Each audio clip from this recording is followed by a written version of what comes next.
જૂનાગઢમાં મહાશિવરાત્રિના મેળાને લઈને એસટી નિગમની તૈયારી। શિવભક્તો માટે 4000 ટ્રીપો જૂનાગઢ માટે દોડાવાશે।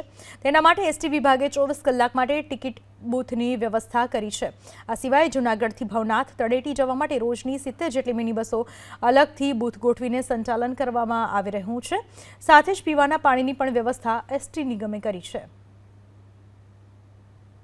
ભક્તિ ભજન અને ભોજનનો ત્રિવેણી સંગમ એટલે ભવનાથનો મેળો।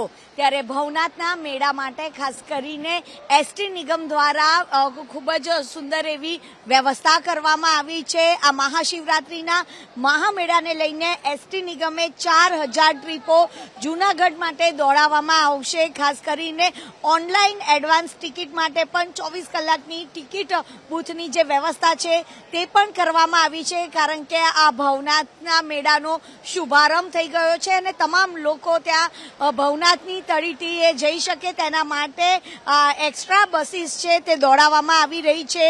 જૂનાગઢથી ભવનાથની તળેટી જવા આવવા માટે રોજની 70 મિની બસો મૂકવામાં આવી છે, જેના અલગ અલગ જે બૂથ ગોઠવીને અને તેનું જે સંચાલન છે તે પણ કરવામાં આવી રહ્યું છે અને મુસાફરોને બસમાં મુસાફરી સમયે પ્લેટફોર્મ ઉપર લાઈન ક્યુ વ્યવસ્થા છે તે પણ કરવામાં આવી છે। આ સિવાય પાણીની પણ વ્યવસ્થા કરવામાં આવી છે, કારણ કે લાખોની સંખ્યામાં જે ભક્તો હોય છે તે મહાશિવરાત્રિમાં મહામેળાનું જે આયોજન થતું હોય છે ત્યાં આગળ દર્શને જતા હોય છે અને ભવનાથ બાબાના આશીર્વાદ લેતા હોય છે। તેના માટેની આ એક સુંદર એવી વ્યવસ્થા છે તે એસટી નિગમ દ્વારા કરવામાં આવી છે।